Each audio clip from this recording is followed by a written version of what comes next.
Assalamualaikum warahmatullahi wabarakatuh.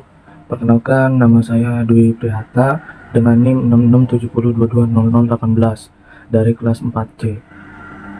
Tujuan saya membuat video ini adalah untuk melaksanakan ujian tengah semester dari mata kuliah Ekonomi Politik. Baik, pada kesempatan kali ini saya akan membahas perbandingan dari segi ekonomi dan politik antara negara Indonesia dan negara Jepang. Baik, pertama-tama kita akan membahas dari persamaan antara negara Indonesia dan Jepang. Jadi kedua negara ini memiliki beberapa kesamaan dari beberapa aspek. Yang pertama, kedua negara ini terletak di benua Asia. Selanjutnya, kedua negara ini memiliki sifat sebagai negara kepulauan. Kedua negara ini juga memiliki kesamaan dalam sektor pertanian seperti padi, kentang, jagung, gandum, kacang, kedelai, dan teh. Selanjutnya, kedua negara ini juga memiliki kesamaan dalam festival atau tradisi. Seperti yang ada di Jepang itu ada festival atau tradisi Matsuri itu di Jepang, dan ada festival di Bali juga Indonesia atau tarik tak seperti itu.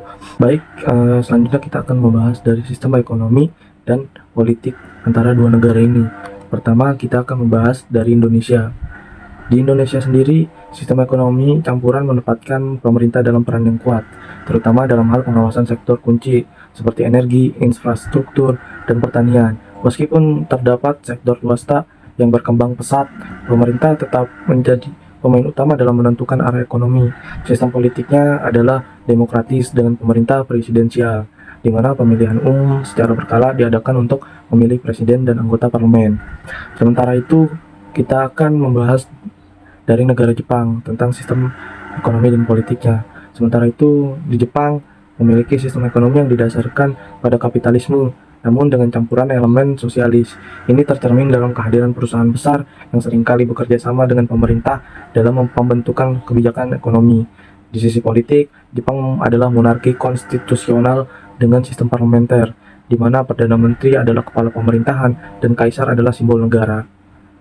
Selanjutnya, kita akan membahas dari segi keterkaitan sistem ekonomi dan politik antara kedua negara. Peran pemerintah dan ekonomi di Indonesia memiliki dampak langsung pada kebijakan politik dan kesejahteraan masyarakat. Misalnya, ketika pemerintah memutuskan untuk memberlakukan subsidi untuk sektor tertentu, itu bisa menjadi alat politik yang digunakan untuk memperoleh dukungan dari kelompok-kelompok tertentu. Di sisi lain, keputusan investasi pemerintah dapat mempengaruhi arah ekonomi secara keseluruhan. Sedangkan di Jepang, walaupun terdapat kapitalisme yang kuat, pemerintah memiliki peran aktif dalam membentuk kebijakan ekonomi melalui intervensi langsung atau regulasi.